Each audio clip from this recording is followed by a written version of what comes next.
गरुड़ पुराण में भी भगवान यही कहते हैं। जहां पे कल्याण का विषय का प्रश्न किया किसने?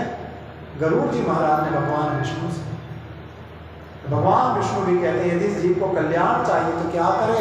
या तो मुझ विष्णु की शरण में आ जाए या फिर उन पूर्ण ब्रह्म परमात्मा शिव की शरण में चला जाए, क्योंकि मेरे और शिव के अलावा दूसरा कोई नहीं जो जीव का कल्याण कर सके।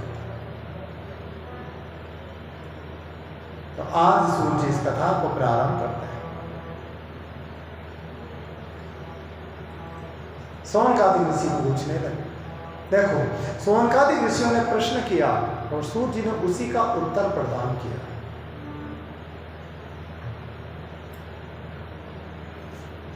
शिव महापुराण को सुनने से क्या मिलेगा? हम कोई कथा में जाएं तो उसका ज्ञान तो हो, कि उससे हम कुछ प्रॉफिट तो होना चाहिए। हम 3 घंटा रोज कथा में जाएंगे सारा काम धंधा छोड़कर, तो उस 3 घंटे में मिलेगा क्या? क्या बिना कारण ही हम कथा सुने? आज यही प्रश्न सोनकादि ऋषियों ने किया, कहा कि शिव महापुराण सुनने का महत्व क्या है? इस शिव पुराण को सुनने से क्या होगा? सूर्य जी ने कहा, भैया जो मनुष्य नित्य नियम से शिव महापुराण को सुनता है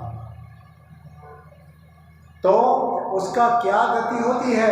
कहा जब वो जीव अपने शरीर को त्याग कर जाता है तो इंद्र अपने आसन से उठ जाता है, और जो मनुष्य नित्य शिव पुराण को सुनता है उस जीव को अपने आगंती के ऊपर बिठा देता है। और जब वो जीव अपने पुण्यों को भोग लेता है तो अंत में वो जीव भगवान शिव के दूत आते हैं और उसको लेकर उस कल्याण स्वरूप धाम कैलाश पे लेकर चले जाते हैं, और वो जीव सदा सदा के लिए भगवान शिव का पार्षद बन के उनके चरणों में चला जाता है। वो जीव दोबारा 84 लाख योनियों में नहीं भटकता, वो जीव कभी गर्भ में वास नहीं करता, जो जीव नित्य शिव महापुराण की कथा को सुनता। ये महत्व है किसका? इस शिव महापुराण का। प्रभु आपने ये तो बता दिया कि शिव महापुराण सुनने का ये फल है, लेकिन यदि कोई मनुष्य शिव पुराण को पूरी ना सुन सके तो क्या कल्याण नहीं होगा? लेकिन फिर सूर्य जी कहते हैं होगा। जो मनुष्य नित्य कथा को सुनता है उसके लिए तो भगवान शिव का पद मिल जाता है, पर जो मनुष्य पूरी कथा को ना सुने और नित्य अगर एक मंत्र का भी उसका घर में पाठ करे तो उस जीव को 1000 कपिला गौ के दान का पुण्य मिल जाता है। नाम सुना है कपिला गाय का? समुद्र के द्वारा 3 गाय उत्पन्न हुई। पहली कामधेनु, दूसरी सुरभि गाय और तीसरी कपिला। कामधेनु को देवता लेकर चले गए, सुरभि नाम की गाय को ऋषि मुनियों ने ले लिया और कपिला गाय को साधारण मनुष्यों के लिए छोड़ दिया। और एक कपिला गाय के दान का पुण्य कितना है? का नित्य 10,000 गायों का दान करो और एक कपिला गाय का दान करो, दोनों का पुण्य बराबर होता है। कपिला गाय किस किसने देखी है? नहीं? जगन्नाथ भगवान की गौशाला है ना? हाँ? नहीं गई। उनकी सेवा में जिस गौ का दूध काम आता है वो कौन सी गाय है? कपिला गाय। उसके अलावा भगवान दूसरी गायों का दूध सेवन करते ही नहीं। तो जो मनुष्य एक मंत्र को नित्य पढ़ेगा उसको 1000 कपिला गाय के दान का पुण्य मिल जाएगा। और इतना ही नहीं, जो एक मंत्र ना पढ़ पाए और मात्र आधा ही पढ़ ले, आधा नहीं एक शब्द भी मंत्र का पढ़ ले, तो भी उसको एक कपिला गाय का दान का पुण्य मिल जाता है। इसीलिए ये शिव पुराण इतना महत्व रखता है। भले ही 18 पुराणों की कथा को सुनो या ना सुनो, और एक शिव पुराण की कथा को सुन लो, उसका पुण्य 18 पुराणों के पुण्य के बराबर हो जाए। राधे राधे। तो ये शिव महापुराण चारों पुरुषार्थ को देने वाला, जो मनुष्य एक बार भगवान शिव की शरण में चला जाता है उसको चारों पुरुषार्थ आसानी से मिल जाता है।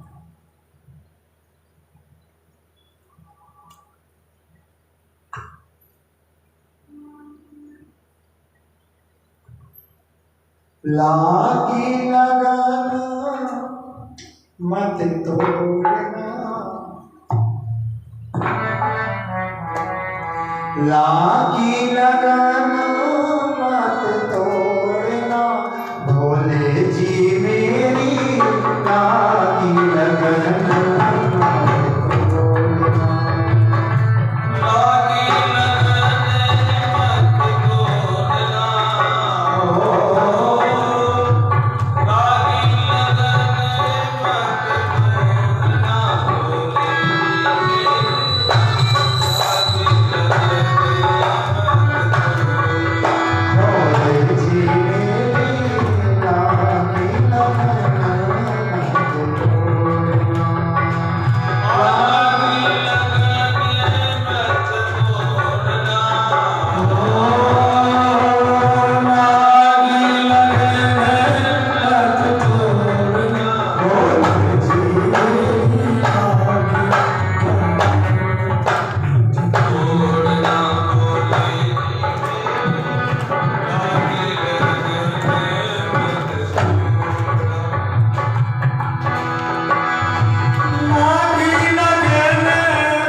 दिया।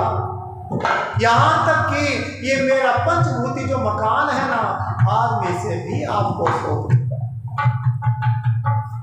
सर्वस्व तुम्हें अर्पण है नाथ। आपके भरोसे मैंने महल बनाया, आपके भरोसे मैंने महल बनाया, आपके भरोसे मैंने महल बनाया, आपके भरोसे मैंने महल बनाया। सोनिया करिया मत छोड़ना, सोनी अखिया मत छोड़ना, आगे लगने मत छोड़ना। बोले जी लागी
आज सूत जी कहते हैं, सोनकादिक ऋषि पूछते हैं प्रभु आप आज हमें ऐसी कथा को सुनाइए जिस कथा से मनुष्य अपने काम, क्रोध, मद, लोभ और ईर्ष्या इन 5 विकारों पे विजय को पाता। ये मनुष्य सदा इन 5 विकारों के ही अधीन रहता है, चाहता नहीं है, फिर भी ये 5 विकार किसी ना किसी रूप में सामने आ ही जाते हैं। तो क्या ऐसी कोई कथा है क्या कि जिस कथा को सुनने से पता लगे कि ऐसा हो सकता है? क्या मनुष्य इन विकारों पर विजय प्राप्त कर सकता है? सूत जी कहने लगे हैं सोनकादिक ऋषियों,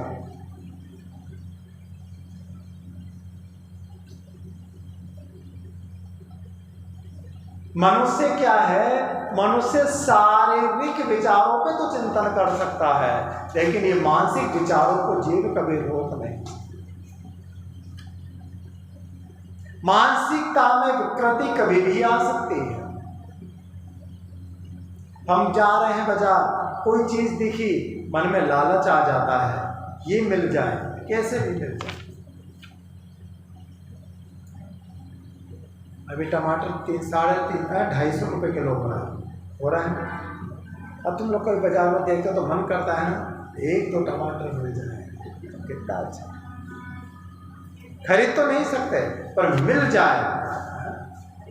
कभी कभी कोशिश भी करती होंगी 1-2 टमाटर थैली में डालने का, होता नहीं होगा पर कोशिश तो करता है। तो ये विकार, लालच किसी ना किसी रूप में जीव के सामने आता है, आएगा। ये विकार है और ये मानसिकता के हैं। शरीर के विकार तो जीव दूर कर सकता है पर मानसिक विचारों को जीव दूर करेगी नहीं।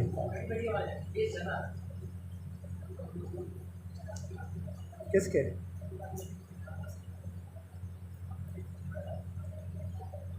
तो देखिए,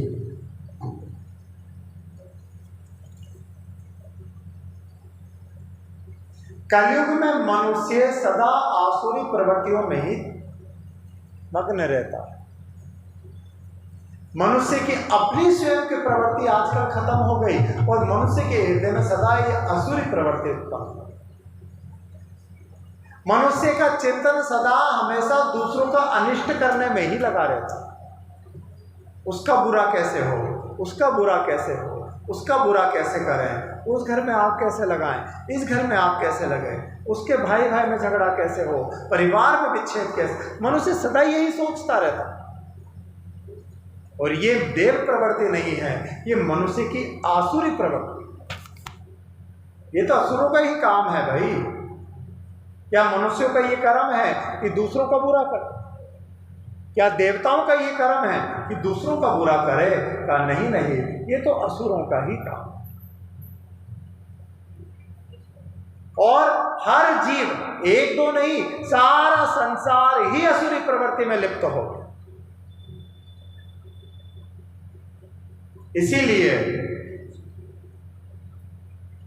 मनुष्य सदा बुरे मार्ग की ओर ही अग्रसर होता रहता है, जबकि जीव को बुरे मार्ग पे जाने के लिए कोई कहता नहीं है।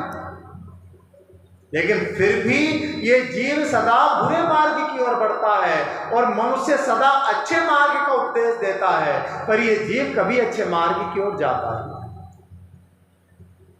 कौन अपने बच्चों को गलत रास्ता बताता? तुम लोग कहते होगे तुम्हारे बच्चों को बेटा दारू पियो, बेटा बीड़ी पियो, सिगरेट पियो, गुटखा खाओ, कहते हो क्या? कहते नहीं है। हम तो समझाते हैं बेटा ये नशा गपत्ती कभी नहीं करना।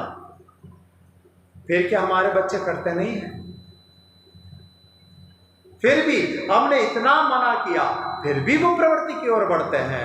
शिव पुराण यही कहता है कि जीव की प्रवृत्ति ऐसी हो गई, जिस मार्ग में जाने के लिए हम जीव को मना करते हैं, ये जीव उसी मार्ग की ओर बढ़ता है। कह दिए बेटा आगे मत जाओ, पटरी है, ट्रेन आ रही है, तो ये जीव उसी ओर बढ़ेगा। और हम कहेंगे बेटा उधर मंदिर है, उधर जाओ, उधर कोई नहीं जाए।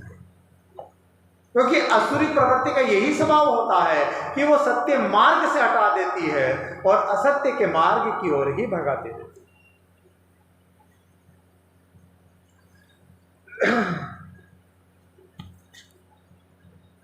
तो बिना प्रेरणा दिए ही ये मनुष्य सदा पाप की ओर, बुरे कर्म की ओर बढ़ता रहता है।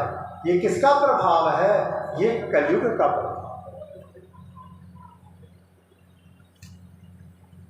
इससे सदा जीव का पतन होता रहता है। जीव सदा अपने पतन के मार्ग की ओर ही आगे बढ़ता रहता है।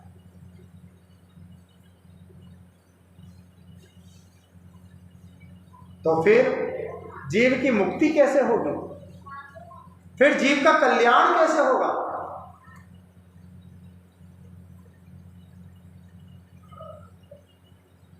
यही बात सोनकादिक ऋषि पूछते हैं, प्रभु कैसे मनुष्य की मुक्ति हो, कैसे मनुष्य का कल्याण हो? आप हमें कोई ऐसी कथा सुनाओ ना, जिस कथा को सुनने से जीव के लिए मुक्ति और कल्याण का मार्ग खुल जाए।